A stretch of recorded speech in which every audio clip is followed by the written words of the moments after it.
the death of Gildarts. Before I get into the video, I just gotta say that there is a Patreon in the description down below if you want to support it. There are a lot of cool rewards like being able to get early access to videos, shout outs to subscribers at the end of the video, being able to participate in Q&A, and there's a whole bunch of a lot more stuff. So if you guys want to, you could go ahead and check it out. But let's get into the video now. We know that Gildarts just came back. That was possible. You want to de-hype his moments. I mean, everybody in the fandom was going crazy. If you said that you weren't hyped for Gildarts returning, then just straight up just die. Just like there's no way that you couldn't be hyped. But the main thing that a lot of people were talking about was who is Gildarts going to fight. Now, me personally, I do think that he's just going to breeze by God Serena, because God Serena at this point, he's a Historia. Gildarts, he addressed him as boy. I mean, Gildarts isn't really taking him seriously. And if you notice, God Serena, his facial expression like changed. Like he knew he was in some trouble. He knew he had to go seriously. So I think that Gildarts going to breeze by him. And on top of that, I think that Gildarts is going to fight August. I think that's going to be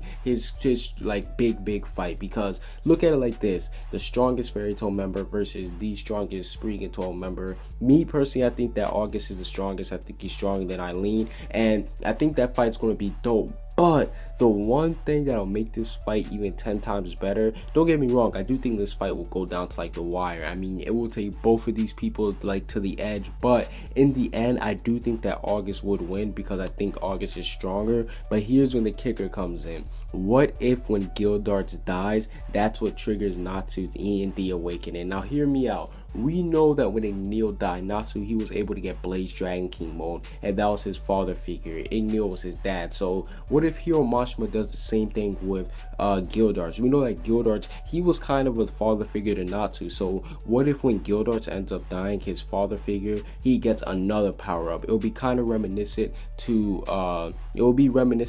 back in the Tartarus arc, where I think it will be dope, because this will be the second time that Natsu is losing a father figure, and then he would get a power up, for a major power up. And I do think that from there on, Natsu would take out August, and he'll take out a lot of other Spriggan 12 members. So me personally, I wouldn't like, a part of me wouldn't want Gildarts to die, because that's one of my favorite characters. But at the same time, for story wise, I think it'll be cool, because Gildarts, let's be honest, he doesn't really have like a major key role in the story. I mean, he is the strongest Fairy Tail member. That's a big role, but story wise, he hasn't really done too much. I mean, he had his little moments, but he hasn't really done too much. He's not like a huge important story character. He's a hype character. So if he was to die off, it would be a huge move by Hiro Mashima. But in the end, I think it'll be dope. So overall, that's basically it for this little video. What do you guys think about my scenario? Would you want Gildarts' death to lead to Natsu's E&D transformation?